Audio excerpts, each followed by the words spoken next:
আসসালামু আলাইকুম প্রিয় শিক্ষার্থী বন্ধুরা, তোমাদের শিক্ষা প্রতিষ্ঠানগুলো আগামীকাল থেকে শিক্ষা মন্ত্রণালয়ের অধীনে খুলে দেওয়া হবে। এ নিয়ে প্রকাশিত প্রথম আলোর একটি পত্রিকা বা প্রতিবেদন দেখে আসি চলো। সেখানে বলা হয়েছে শিক্ষা মন্ত্রণালয়ের অধীন শিক্ষা প্রতিষ্ঠান খুলছে রোববার। সুতরাং তোমরা এই লাইনটি থেকে বুঝতে পারছো শিক্ষা মন্ত্রণালয়ের অধীনে শিক্ষা প্রতিষ্ঠানগুলো কালকে বা আগামীকাল রোববার থেকে খুলে দেওয়া হবে। এখানে আরও বলা হয়েছে শিক্ষা মন্ত্রণালয়ের অধীন শিক্ষা প্রতিষ্ঠানগুলো আগামী রোববার 18 আগস্ট থেকে খুলে দিয়ে শিক্ষা কার্যক্রম শুরু করার নির্দেশ দিয়েছে মন্ত্রণালয়। বৃহস্পতিবার শিক্ষা মন্ত্রণালয় এই আদেশ জারি করেছিল।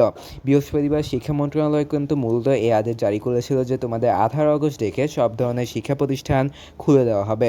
এখানে আরও বলা হয়েছে, আদেশে বলা হয়েছে শিক্ষা প্রতিষ্ঠানগুলো খুলে দিয়ে শিক্ষা কার্যক্রম শুরু করার জন্য অন্তর্বর্তী সরকারের প্রধান উপদেষ্টা নির্দেশ দিয়েছেন। আদেশে বলা হয়েছিল যে শিক্ষা প্রতিষ্ঠানগুলো খুলে দিয়ে সকল ধরনের শিক্ষা কার্যক্রম শুরু করার জন্য কিন্তু আদেশ দিয়েছেন ডক্টর মোহাম্মদ ইউনূস বা প্রধান উপদেষ্টা। এখানে আরও বলা হয়েছে চাকরিতে কোটা সংস্কারের দাবিতে আন্দোলনে এক পর্যায়ে সংঘর্ষের ঘটনা ঘটে। এর পরিপ্রেক্ষিতে গত 17 জুলাই থেকে শিক্ষার্থীদের নিরাপত্তার কথা বিবেচনা করে অনির্দিষ্টকালের জন্য শিক্ষা প্রতিষ্ঠানের শ্রেণী কার্যক্রম বন্ধ ঘোষণা করা হয়।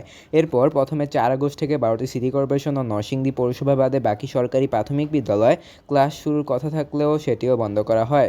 এই লাইনগুলো থেকে তোমরা বুঝতে পারছো গত 17 জুলাই তোমাদের যে শিক্ষা প্রতিষ্ঠান বন্ধ করা হয়েছিল সেটি কিন্তু 4 আগস্ট থেকে খুলে দেওয়ার সিদ্ধান্ত হয়েছিল, তবে সেটাও কিন্তু বন্ধ করা হয়েছিল।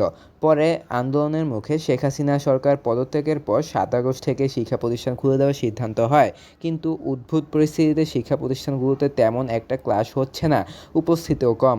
এর মধ্যে গতকাল প্রাথমিক ও গণশিক্ষা মন্ত্রণালয়ের পুরোদমে প্রাথমিক বিদ্যালয়গুলো খুলে শ্রেণী কার্যক্রম খুলে দেওয়ার নির্দেশ দিয়েছে। এবার শিক্ষা মন্ত্রণালয় এই বিষয়ে নির্দেশনা জারি করল।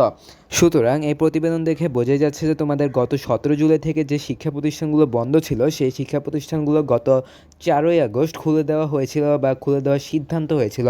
তবে 4 আগস্ট থেকে খুলে দেওয়ার সিদ্ধান্ত থাকলেও সেই শিক্ষা প্রতিষ্ঠানগুলো কিন্তু খোলা হয়নি। তবে 7 আগস্ট থেকে কিন্তু শিক্ষা প্রতিষ্ঠানগুলো খুলে দেওয়ার সিদ্ধান্ত হয় এবং শ্রেণী কার্যক্রমও চালু হয়। তবে উপস্থিতি কম থাকায় কিন্তু 7 আগস্ট থেকে পুরোপুরি শ্রেণী কার্যক্রম চালু করা যায়নি।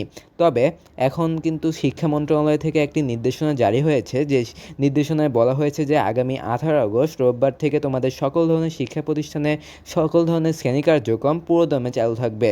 সুতরাং তোমরা বুঝতেই পারছো তোমাদের 18 আগস্ট থেকে সকল ধরনের শ্রেণী কার্যক্রম চালু থাকবে এবং তোমাদের সকলেরই শ্রেণী কার্যক্রমে অংশগ্রহণ করতে হবে। এর পরবর্তী ভিডিও দেখার আমন্ত্রণ জানিয়ে আজকের মতো এখানেই শেষ করছি। ধন্যবাদ সবাইকে।